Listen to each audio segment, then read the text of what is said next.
Welcome to the Locked Room. Stories from the golden age of mystery and crime fiction. I'm Mardell, and this week we have a story by a female author featuring a most ladylike detective, Miss Violet Strange in Missing, page 13, by Anna Katherine Green.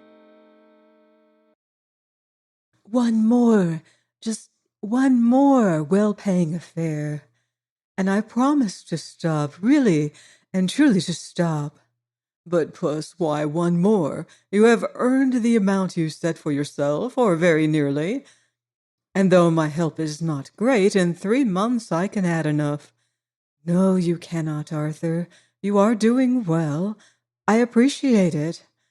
In fact, I am just delighted to have you work for me in the way you do. But you cannot, in your position, make enough in 3 months or in 6 to meet the situation as I see it. Enough does not satisfy me. The measure must be full, heaped up and running over. Possible failure following promise must be provided for. Never must I feel myself called upon to do this kind of thing again. Besides, I have never got over the Zabriskie tragedy. It haunts me continually. Something new may help to put it out of my head. I feel guilty. I was responsible. No, Puss, I will not have it that you were responsible. Some such end was bound to follow a complication like that. Sooner or later, he would have been driven to shoot himself. But not her. No, not her. But do you think she would have given those few minutes of perfect understanding with her blind husband for a few years more of miserable life? Violet made no answer. She was too absorbed in her surprise. Was this Arthur? Had a few weeks' work and a close connection with the really serious things of life made this change in him? Her face beamed at the thought, which, seeing but not understanding what underlay this evidence of joy, he bent and kissed her, saying with some of his old nonchalance, "Forget it, Violet, only don't let anyone or anything lead you to interest yourself in another affair of the kind. If you do, I shall have to consult a certain friend of yours as to the best way of stopping this folly. I mention no names. Oh, you need not look so frightened, only behave, that's all." "He's right," she acknowledged to herself as he sauntered away. "Altogether right." Yet, because she wanted the extra money. The scene invited alarm, that is, for so young a girl as Violet, surveying it from an automobile sometime after the stroke of midnight. An unknown house, at the end of a heavily shaded walk, in the open doorway of which could be seen the silhouette of a woman's form, leaning eagerly forward with arms outstretched in an appeal for help. It vanished while she looked, but the effect remained, holding her to her seat for one startled moment. This seemed strange, for she had anticipated adventure. One is not summoned from a private ball to ride a dozen miles in the country on an errand of investigation without some expectation of encountering the mysterious and the tragic. But Violet Strange, for all her many experiences, was of a most susceptible nature, and for the instant in which that door stood open, with only the memory of that expectant figure to disturb the faintly lit vista of the hall beyond, she felt that grip upon her throat which comes from an indefinable fear, which no words can explain, and no plummet sound. But this soon passed. With the setting of her foot to ground, conditions changed and her emotions took on a more normal character. The figure of a man now stood in the place held by the vanished woman, and it was not only that of one she knew, but that of one whom she trusted. A friend whose very presence gave her courage. With this recognition came a better understanding of the situation, and it was with a beaming eye and unclouded features that she tripped up the walk to meet the expectant figure and outstretched hand of Roger Upjohn. You here?" she exclaimed, and smiles and blushes as he drew her into the hall. He at once launched forth into the explanations, mingled with apologies for the presumption he had shown in putting her to this inconvenience. There was trouble in the house, great trouble. Something had occurred for which an explanation must be found before morning, or the happiness and honor of more than one person now under this unhappy roof would be wrecked. He knew it was late, that she had been obliged to take a long and dreary ride alone, but her success with the problem, which had once come near wrecking his own life, had emboldened him to telephone to the office and— "But you are in ball dress!" he cried in amazement. "Did you think—" "I came from a ball. Word reached me between the dances. I did not go home. I had been bidden to hurry." He looked his appreciation, but when he spoke it was to say, "This is the situation. Miss Digby, the lady who is to be married tomorrow, who hopes to be married tomorrow, how hopes? Who will be married tomorrow if a certain article lost in this house tonight can be found before any of the persons who have been dining here leave for their homes." Violet uttered an exclamation. "Then Mr. Cornell—" she began. "Mr. Cornell has our utmost confidence," Roger hastened to interpose. "But the article missing is one which he might reasonably desire to possess, and which he alone of all present had the opportunity of securing.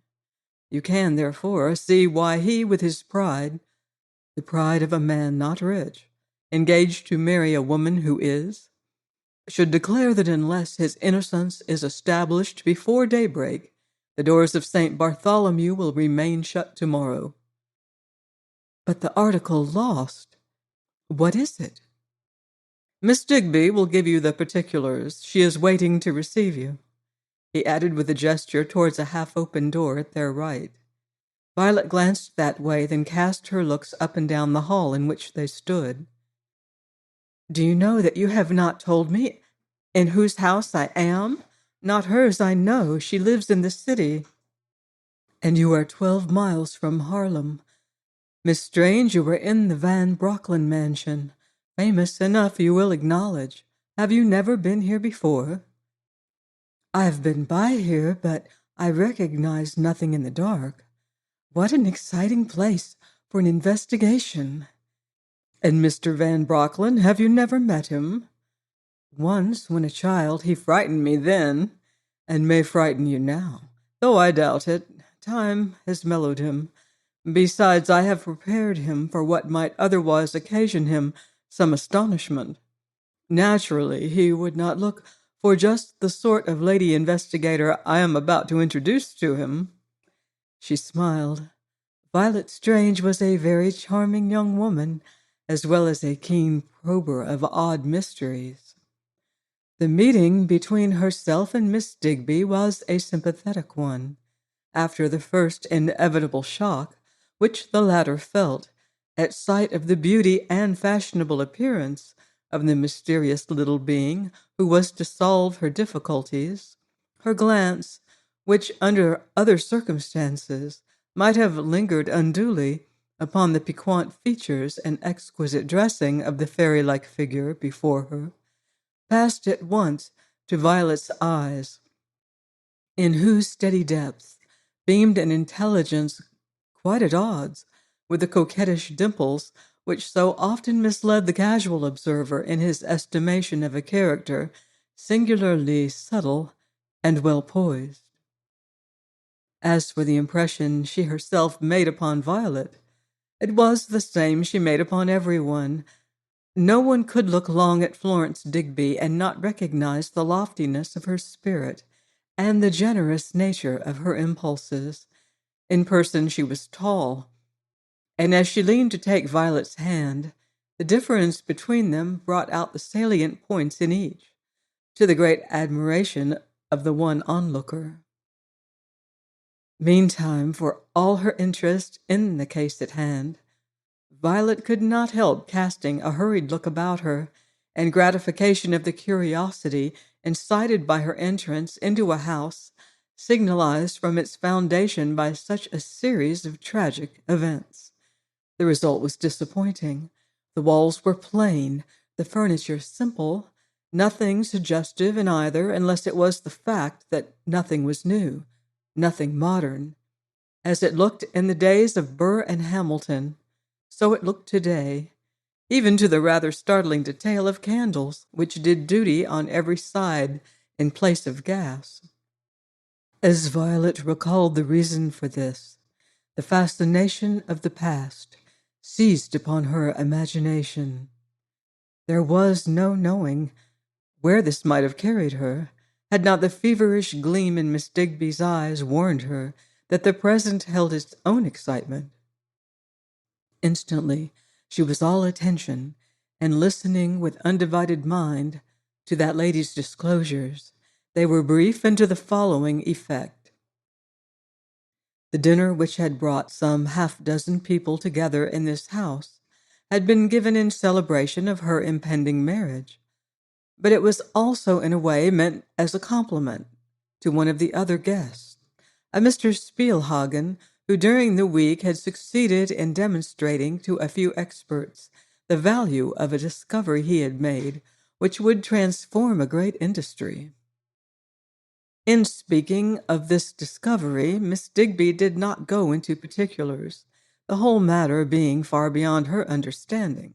But in stating its value, she openly acknowledged that it was in the line of Mr. Cornell's own work, and one which involved calculations in a formula which, if prematurely disclosed, would invalidate the contract Mr. Spielhagen hoped to make, and thus destroy his present hopes.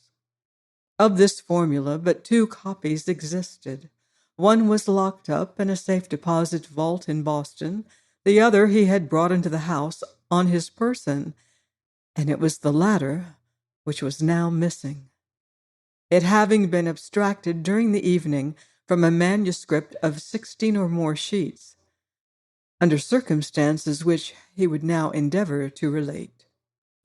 Mr. Van Brocklin, their host, had in his melancholy life but one interest which could be called at all absorbing. This was for explosives. As a consequence, much of the talk of the dinner table had been on Mr. Spielhagen's discovery and the possible changes it might introduce into this especial industry. As these, worked out from a formula kept secret from the trade, could not but greatly affect Mr. Cornell's interests, she found herself listening intently.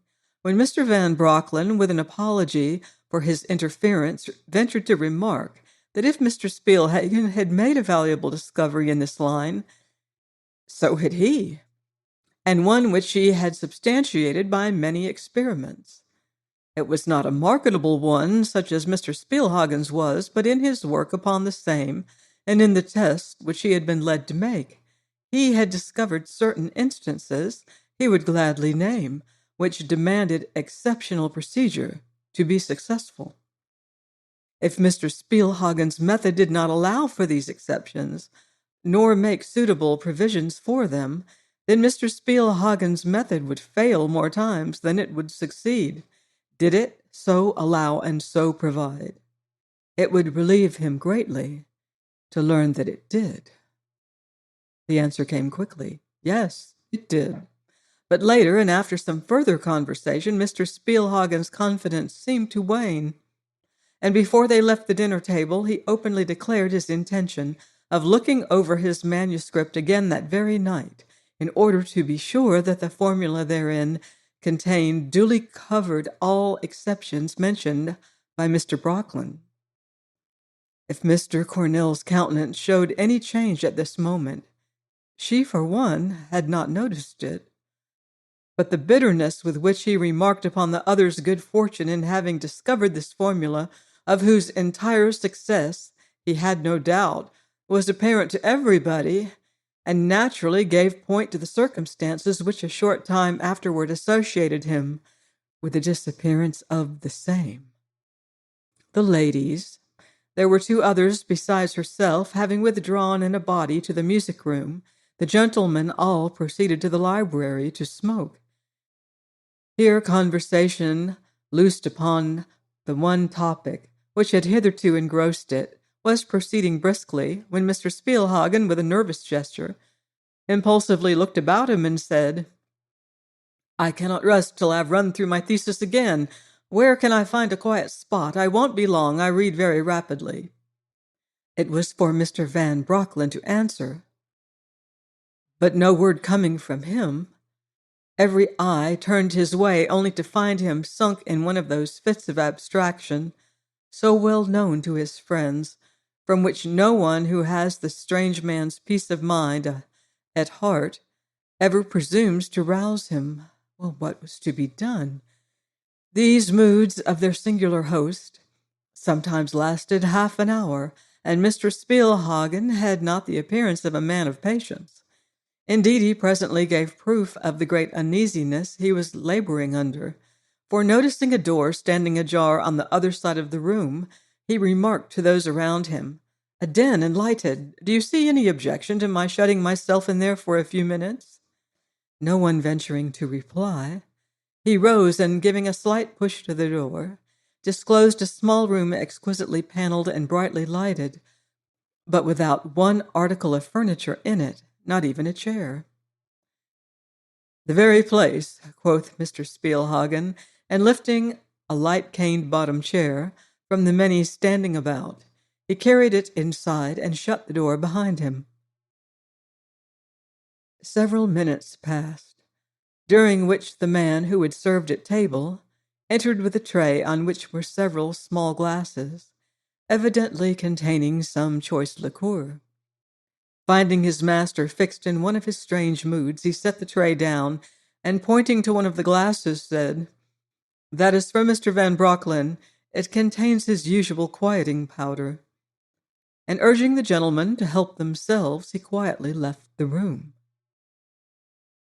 Mr. Upjohn lifted the glass nearest him, and Mr. Cornell seemed about to do the same, when he suddenly reached forward and, catching up one farther off, started for the room in which Mr. Spielhagen had so deliberately secluded himself.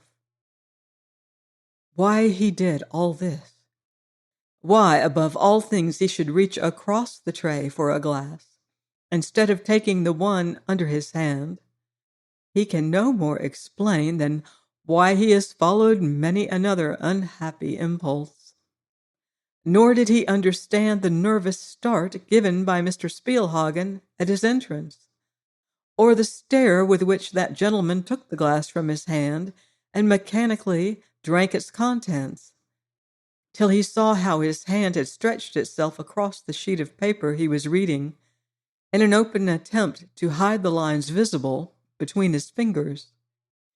Then, indeed, the intruder flushed and withdrew in great embarrassment, fully conscious of his indiscretion, but not deeply disturbed, till Mr. Van Brocklin, suddenly arousing and glancing down at the tray placed very near his hand, remarked in some surprise, "Dobbs seems to have forgotten me."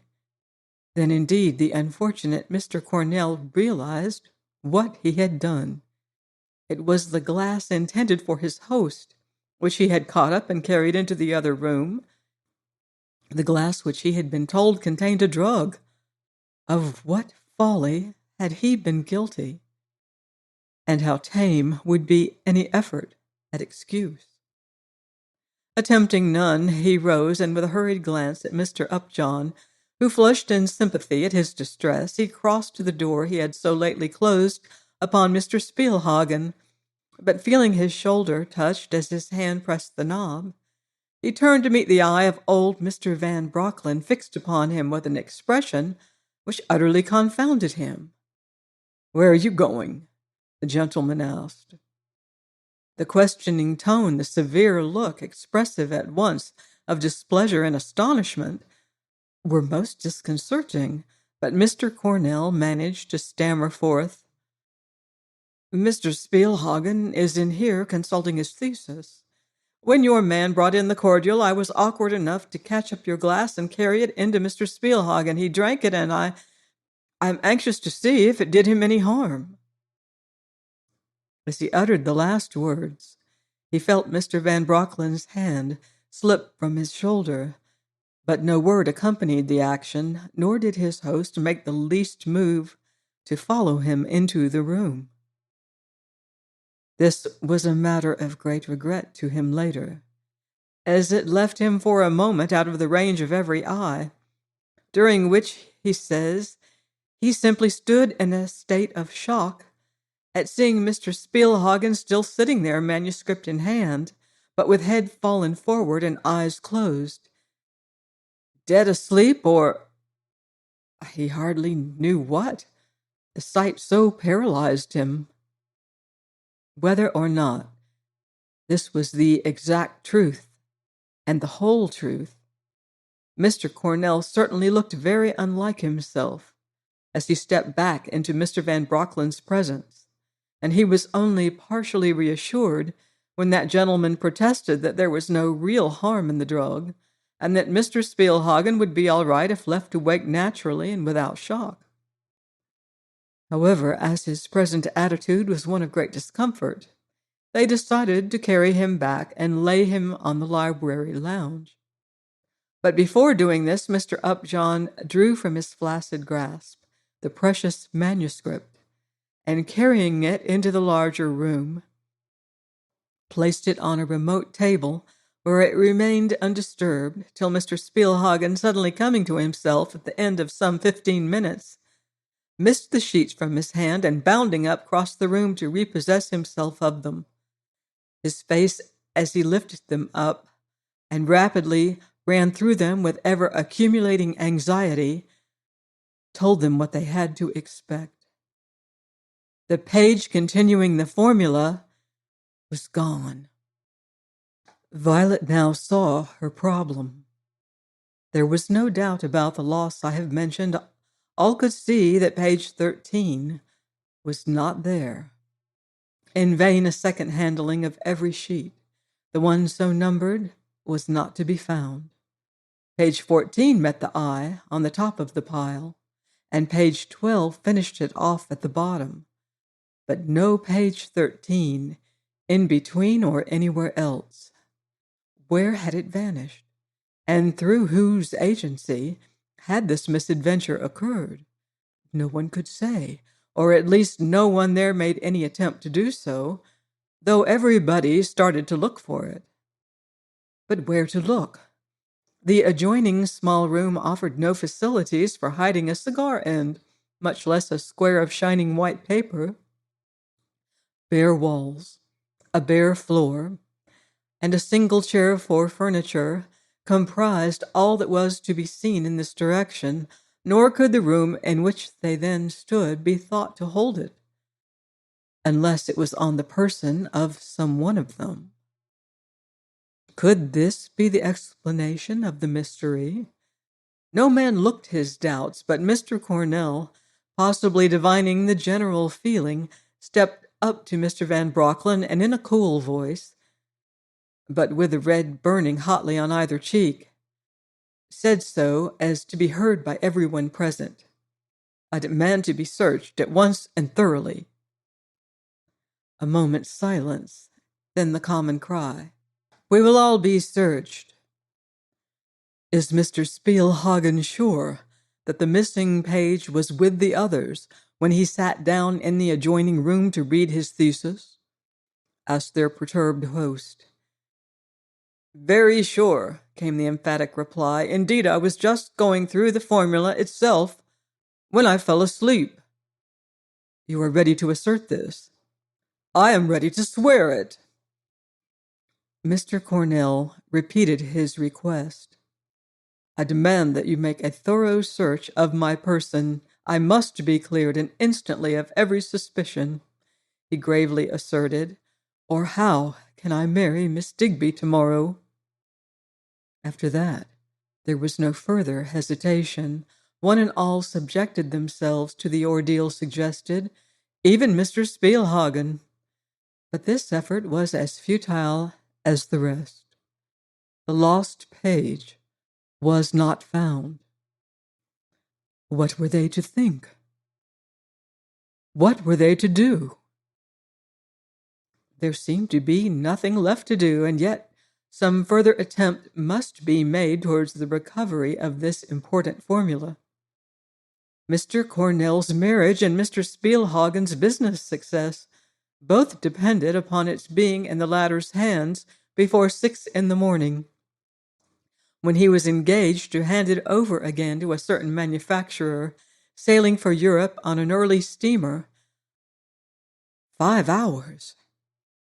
Had Mr. Van Brocklin a suggestion to offer? No, he was as much at sea as the rest. Simultaneously, look crossed look. Blankness was on every face. "Let us call the ladies," suggested one. It was done, and however great the tension had been before, it was even greater when Miss Digby stepped upon the scene. But she was not a woman to be shaken from her poise, even by a crisis of this importance. When the dilemma had been presented to her, and the full situation grasped, she looked first at Mr. Cornell and then at Mr. Spielhagen, and quietly said, "There is but one explanation possible of this matter. Mr. Spielhagen will excuse me, but he is evidently mistaken in thinking that he saw the lost page among the rest. The condition into which he was thrown by the unaccustomed drug he had drank made him liable to hallucinations. I have not the least doubt he thought he had been studying the formula at the time he dropped off to sleep. I have every confidence in the gentleman's candor, but so have I in that of Mr. Cornell," she supplemented with a smile. An exclamation from Mr. Van Brocklin and a subdued murmur from all but Mr. Spielhagen testified to the effect of this suggestion, and there is no saying what might have been the result if Mr. Cornell had not hurriedly put in this extraordinary and most unexpected protest.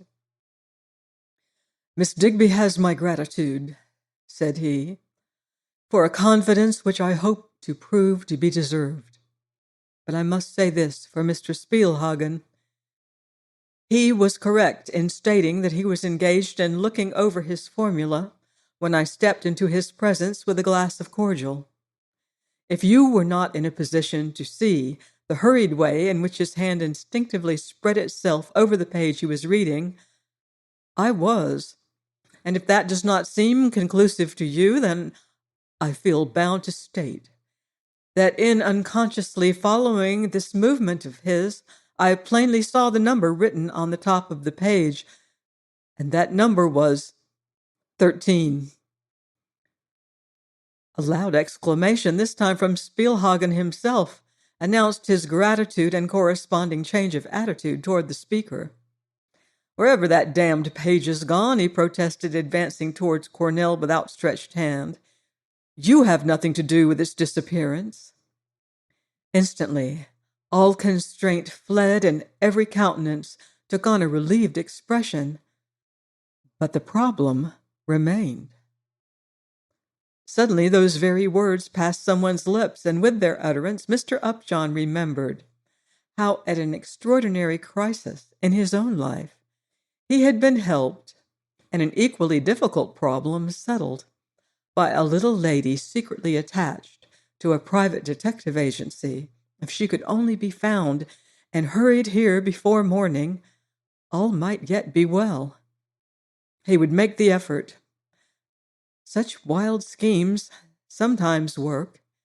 He telephoned to the office, and was there anything else Miss Strange would like to know? Miss Strange, thus appealed to, asked where the gentlemen were now. She was told that they were still all together in the library. The ladies had been sent home.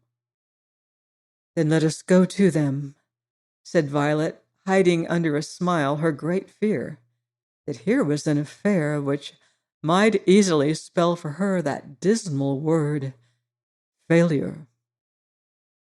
So great was that fear that under all ordinary circumstances she would have had no thought for anything else in the short interim between the stating of the problem and her speedy entrance among the persons involved.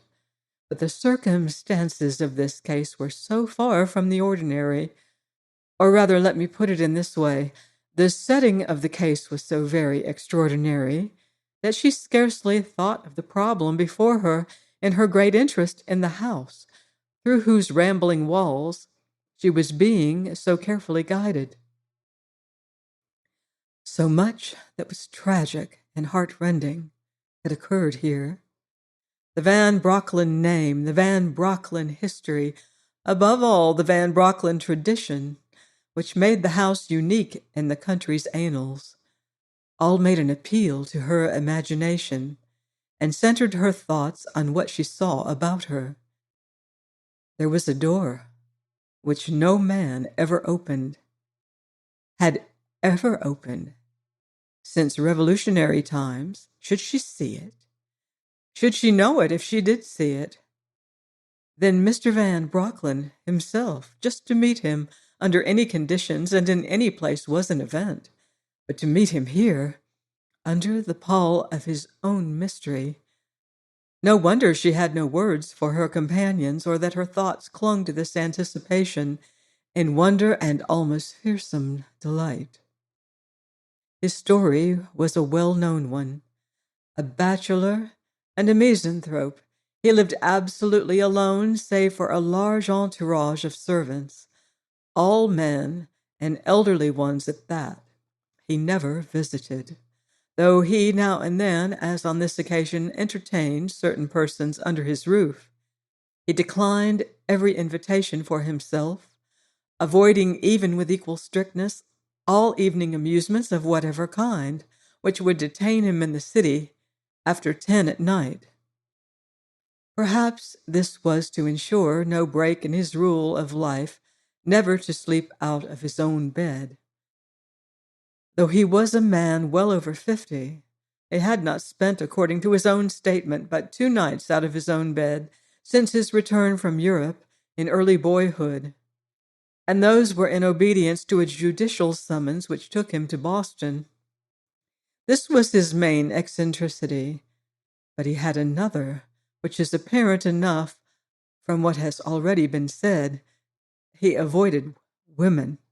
If thrown in with them during his short visits into town, he was invariably polite and at all times companionable, but he never sought them out, nor had gossip, contrary to its usual habit, ever linked his name with one of the sex. Yet he was a man of more than ordinary attraction. His features were fine, his figure impressive. He might have been the cynosure of all eyes had he chosen to enter crowded drawing-rooms, or even to frequent public assemblages, but having turned his back upon everything of the kind in his youth, he had found it impossible to alter his habits with advancing years, nor was he expected to. The position he had taken was respected. Leonard Van Brocklin was no longer criticized. Was there any explanation for this strangely self-centered life? Those who knew him best seemed to think so. In the first place, he had sprung from an unfortunate stock. Events of an unusual and tragic nature had marked the family of both parents, nor had his parents themselves been exempt from this seeming fatality. Antagonistic in taste and temperament, they had dragged on an unhappy existence in the old home, till both natures rebelled and a separation ensued, which not only disunited their lives, but sent them to opposite sides of the globe, never to return again. At least, that was the inference drawn from the peculiar circumstances attending the event. On the morning of one never-to-be-forgotten day, John Van Brocklin, the grandfather of the present representative of the family, found the following note from his son lying on the library table. "Father, life in this house, or any house with her, is no longer endurable. One of us must go. The mother should not be separated from her child, Therefore it is I, whom you will never see again. Forget me, but be considerate of her and the boy, William. 6 hours later, another note was found, this time from the wife. Father, tied to a rotting corpse, what does one do? Lop off one's arm if necessary to rid one of the contact. As all love between your son and myself is dead, I can no longer live within the sound of his voice. As this is his home, he is the one to remain in it. May our child reap the benefit of his mother's loss and his father's affection. Rhoda. Both were gone, and gone forever.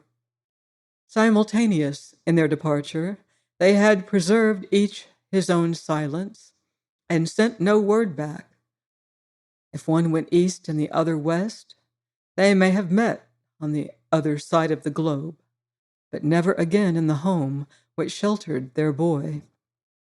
For him and for his grandfather they had sunk from sight in the great sea of humanity, leaving them stranded on an isolated and mournful shore. The grandfather steeled himself to the double loss for the child's sake, but the boy of 11 succumbed. Few of the world's great sufferers of whatever age or condition have mourned as this child mourned, or shown the effects of his grief so deeply or so long. Not till he had passed his majority did the line, carved in one day in his baby forehead, lose any of its intensity. And there are those who declare that even later than that, the midnight stillness of the house was disturbed from time to time by his muffled shriek of, "Mother! Mother!" sending the servants from the house, and adding one more horror to the many which clung about this accursed mansion. Of this cry Violet had heard, and it was that, and the door, but I have already told you about the door, which she was still looking for, when her two companions suddenly halted, and she found herself on the threshold of the library, in full view of Mr. Van Brocklin and his two guests. Slight and fairy-like in figure, with an air of modest reserve, more in keeping with her youth and dainty dimpling beauty than with her errand, her appearance produced an astonishment which none of the gentlemen were able to disguise. The clever detective, with a genius for social problems and odd elusive cases, this darling of the ballroom in satin and pearls. Mr. Spiegelhagen glanced at Mr. Carroll, and Mr. Carroll at Mr. Spiegelhagen, and both at Mr. Upjohn in very evident distrust.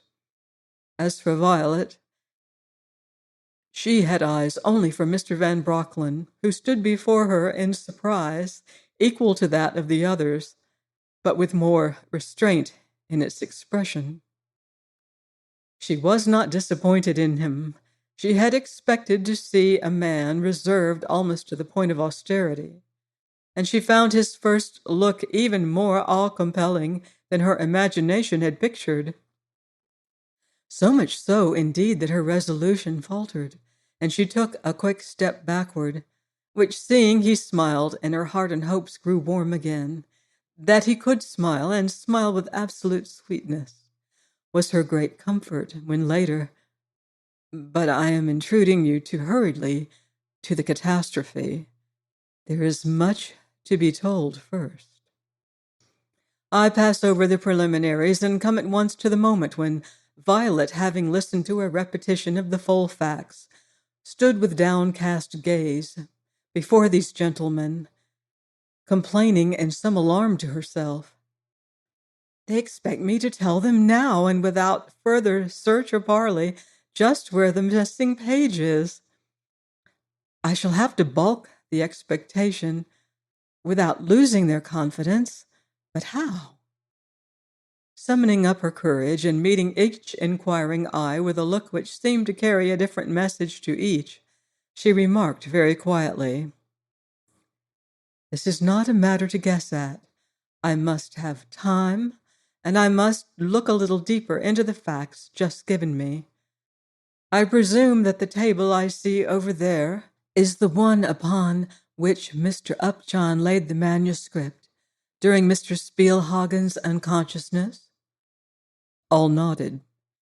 "Is it, I mean the table, in the same condition it was then? Has nothing been taken from it except the manuscript?"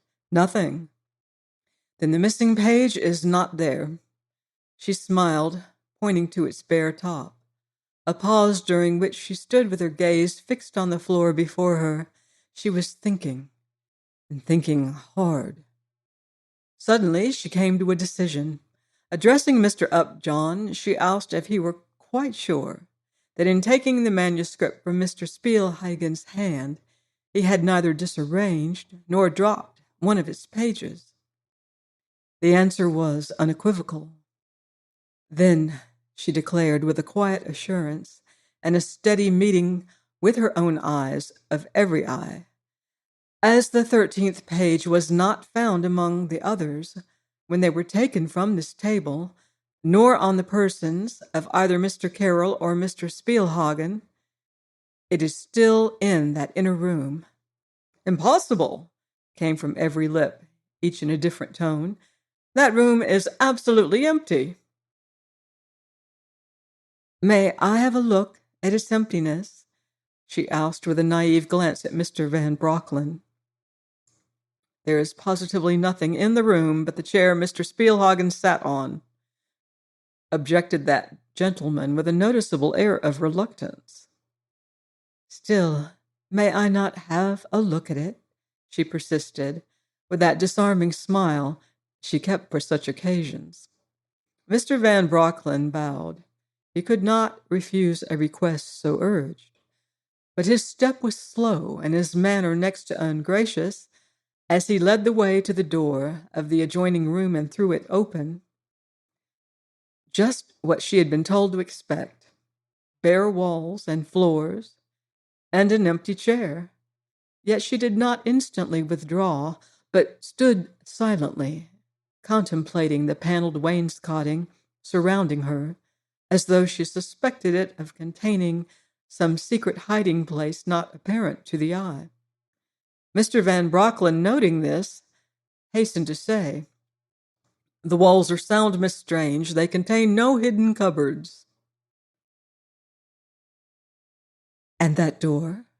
she asked, pointing to a portion of the wainscoting so exactly like the rest that only the most experienced eye could detect the line of deeper color which marked an opening. For an instant, Mr. Van Brocklin stood rigid. Then the immovable pallor, which was one of his chief characteristics, gave way to a deep flush as he explained. "There was a door there once, but it has been permanently closed with cement," he forced himself to add, his countenance losing its evanescent color till it shone ghastly again in the strong light. With difficulty, Violet preserved her show of composure. "The door," she murmured to herself. "I've found it. The great historic door." But her tone was light as she ventured to say, "Then it can no longer be opened by your hand or any other." "It could not be opened with an axe." Violet sighed in the midst of her triumph. Her curiosity had been satisfied, but the problem she had been set to solve looked inexplicable. But she was not one to yield easily to discouragement. Marking the disappointment approaching to disdain in every eye but Mr. Upjohn's, she drew herself up, she had not far to draw, and made this final proposition. "A sheet of paper," she remarked, "of the size of this one, cannot be spirited away or dissolved into thin air. It exists. It is here. And all we want is some happy thought in order to find it. I acknowledge that that happy thought has not come to me yet, but sometimes I get it in what may seem to you a very odd way. Forgetting myself, I try to assume the individuality of the person who has worked the mystery. If I can think with his thoughts, I possibly may follow him in his actions. In this case, I should like to make believe for a few moments that I am Mr. Spielhagen." With what a delicious smile she said this. "And I should like to hold his thesis in my hand and be interrupted in my reading by Mr. Cornell offering his glass of cordial. Then I should like to nod and slip off mentally into a deep sleep. Possibly in that sleep the dream may come which will clarify the whole situation. Will you humor me so far?" A ridiculous concession, but finally she had her way. The farce was enacted, and they led her, as she had requested them to do, alone with her dreams in the small room. Suddenly they heard her cry out, and in another moment she appeared before them, the picture of excitement. "Is this chair standing exactly as it did when Mr. Spielhagen occupied it?" she asked. "No," said Mr. Upjohn, "it faced the other way." She stepped back and twirled the chair about with her disengaged hand. "So?" Mr. Upjohn and Mr. Spielhagen both nodded. So did the others when she glanced at them. With a sign of ill-concealed satisfaction, she drew their attention to herself and eagerly cried, "Gentlemen, look here." Seating herself, she allowed her whole body to relax till she presented the picture of one calmly asleep. Then, as they continued to gaze at her with fascinated eyes, not knowing what to expect, they saw something white escape from her lap and slide across the floor till it touched and was stayed by the wainscot. It was the top page of the manuscript she held, and as some inkling of the truth reached their astonished minds, she sprang impetuously to her feet and, pointing to the fallen sheet, cried, "Do you understand now? Look where it lies, and then look here." She had bounded toward the wall and was now on her knees, pointing to the bottom of the wainscot, just a few inches to the left of the fallen page. "A crack," she cried, "under what was once the door. It's a very thin one, hardly perceptible to the eye, but see." Here she laid her finger on the fallen paper, and drawing it towards her, pushed it carefully against the lower edge of the wainscot.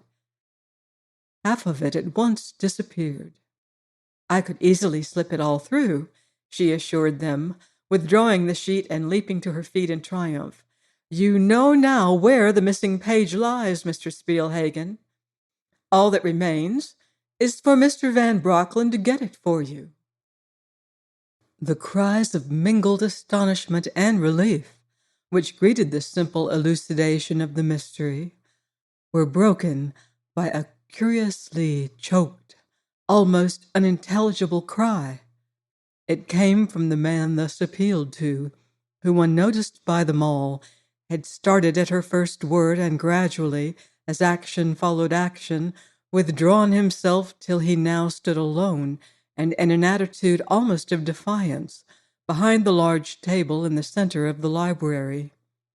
"I'm sorry," he began with a brusqueness which gradually toned down into a forced urbanity as he beheld every eye fixed upon him in amazement, "that circumstances forbid my being of assistance to you in this unfortunate matter. If the paper lies where you say, and I see no other explanation of its loss, I am afraid it will have to remain there for this night at least.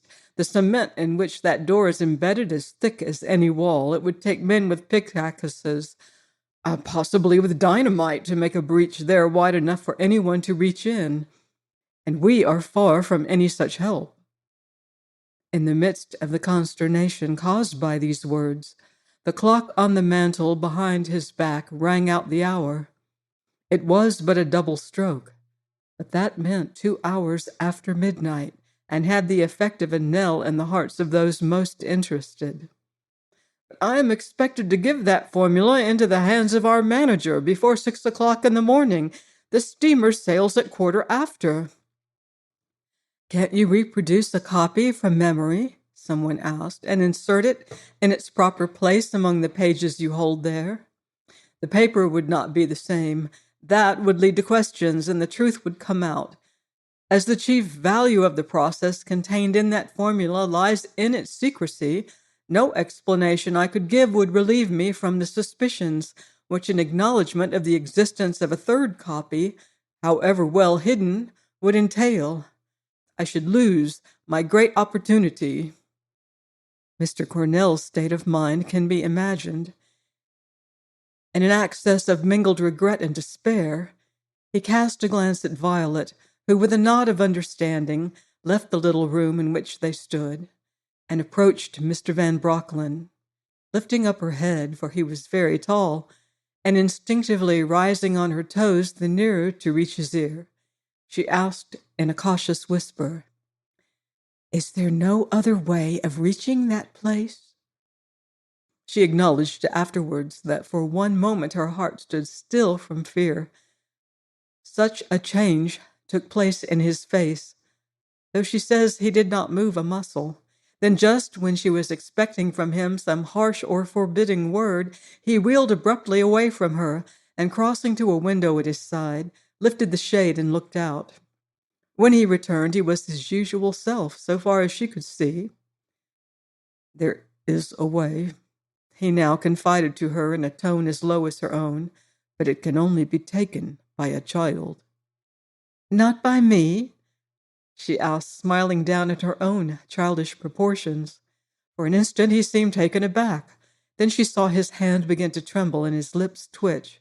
Somehow, she knew not why, she began to pity him, and asked herself, as she felt rather than saw the struggle in his mind, that here was a trouble which, if once understood, would greatly dwarf that of the two men in the room behind them. "I am discreet," she whisperingly declared. "I have heard the story of that door, how it was against the tradition of the family to have it opened. There must have been some very dreadful reason, but old superstitions do not affect me, and if you will allow me to take the way you mention, I will follow your bidding exactly, and will not trouble myself about anything but the recovery of this paper, which must lie only a little way inside that blocked-up door." Was his look one of rebuke at her presumption, or just the constrained expression of a perturbed mind? Probably the latter, for while she watched him for some understanding of his mood, he reached out his hand and touched one of the satin folds crossing her shoulder. "You would soil this irretrievably," said he. "There's stuff in the stores for another," she smiled. Slowly his touch deepened into pressure. Watching him, she saw the crust of some old fear or dominant superstition melt under her eyes, and was quite prepared when he remarked, with what for him was a lightsome air, "I will buy the stuff, if you will dare the darkness and intricacies of our old cellar. I can give you no light. You will have to feel your way according to my direction." "I'm ready to dare anything." He left her abruptly. "I will warn Miss Digby," he called back. "She shall go with you as far as the cellar." Join me next week on The Locked Room for the conclusion of Missing, page 13, by Anna Katherine Green. In the meantime, beware of footsteps in the dark.